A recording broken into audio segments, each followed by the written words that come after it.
Good evening, everybody. So glad you could join us for another story here at lorettamacabre channel. This is Halloween story time. We're doing 2 stories a week for the month of October in celebration of Halloween. So I hope you like our little stories. Each story is made up and written by lorettamacabre. So go get yourself a drink, get some popcorn, and let's enjoy another story together. So this one today is called The Car. Linda was 17. And she had spent her last 3 summer vacations saving up for a car. She had a deal with her parents that if she came up with half the down payment and could afford insurance, they would put the other half of the down and would take care of the monthly car payment. Linda smiled because in 2 days she got paid, and she would have the money needed to go get her car. Freedom, she thought. Saturday rolled around, and Linda and her dad spent half the day looking for a car. Her car was going to be used but nice, and she just couldn't decide. As they broke for lunch, Linda's dad said there was an old car lot up the road. It had been there many years, and that he had bought his first car there. The car he bought was used but very reliable. Linda said, "Let's give it a try. They might still be in business." They looked at each other and smiled. They headed out, and a few minutes later, they were in the sight of the car lot. Linda got an uneasy feeling as they approached. The car lot was old and unkept. There were weeds everywhere, and everything looked so dusty. As Linda's father looked at her, he could see the disappointment on her face. He said, "Hey, kiddo, don't judge a book by its cover." Linda smiled and said, "Sure, Dad." They got out of the car and began to look around.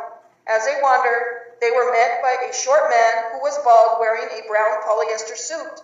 Linda smiled at her thoughts, thinking that she was looking at someone who had just stepped out of the 1970s, and she chuckled. As he approached, with his hand extended, he shook both their hands, asking how he could help them. They explained what they were looking for, and he said, "You know what? I got a car in today. It's parked in the back. It was being inspected and came out with flying colors. Only one owner and almost in pristine condition." Linda's hopes were soon lifted as she saw the car. It was a 1980s Camaro, bright red with 2 doors and black racing stripes.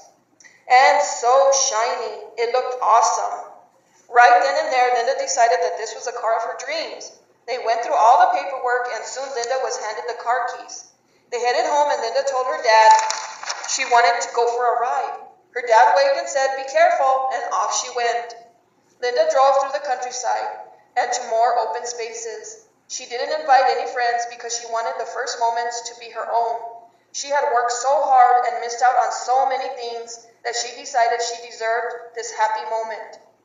As she drove, Linda started to smell a foul odor. It was the smell of sulfur and spoiled milk.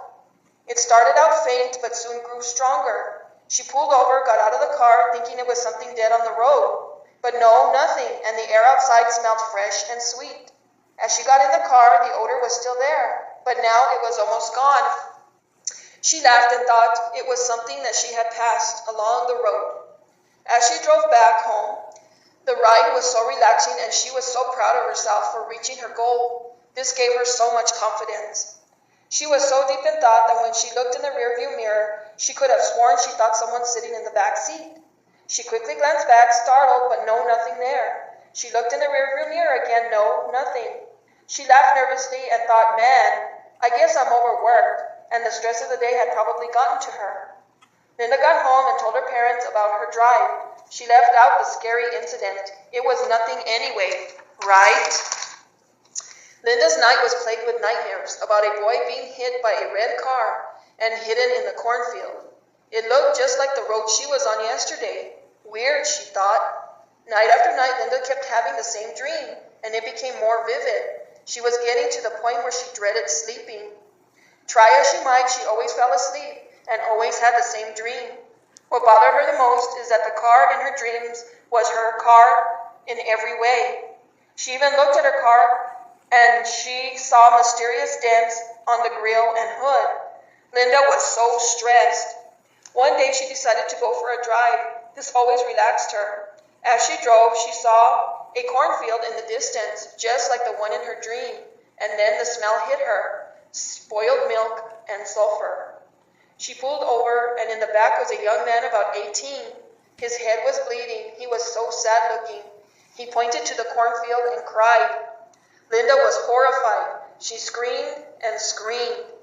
They say Linda was never the same after that. She never talked anymore. She stayed home in a comatose state, looking out her bedroom window, seeing a bloody boy looking back at her, and crying. No one else saw him. No one. The day Linda was traumatized, the car dealer was called to pick up the Camaro. He picked it up himself. He drove a tow truck in order to bring the Camaro back to the lot. He hooked up the car, and then walked over to the cornfield. Then he said, "Nice piece of property.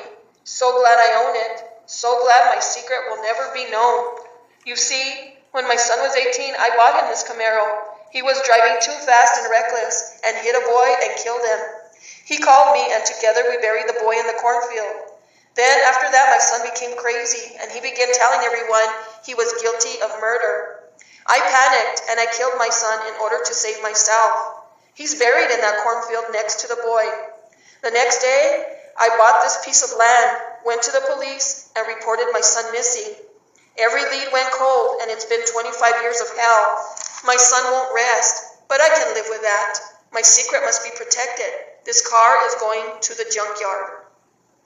As the car was being crushed, the car dealer drove away with relief in his heart. Then suddenly, the smell hit him, sulfur and spoiled milk. He looked in the rearview mirror and screamed and screamed. After that, Mr. Smith lived out his days in a psychiatric ward, staring out the window, seeing his bloody son staring back at him, seeing his son forever, seeing something no one else could ever see. And he screamed and screamed. Wow. Wow, so what did you guys think of that story? It was quite creepy, if you ask me. Never wants me to go get a used car ever again. Well, thanks for joining us. Remember to like, comment, and subscribe. Tell your friends about us. Please share this video. And I hope you have a happy, safe, and happy Halloween. Celebrate the month of October, the most wonderful time of the year. And remember, sleep with your lights on, because you never know who or what followed you home. Good night. See ya.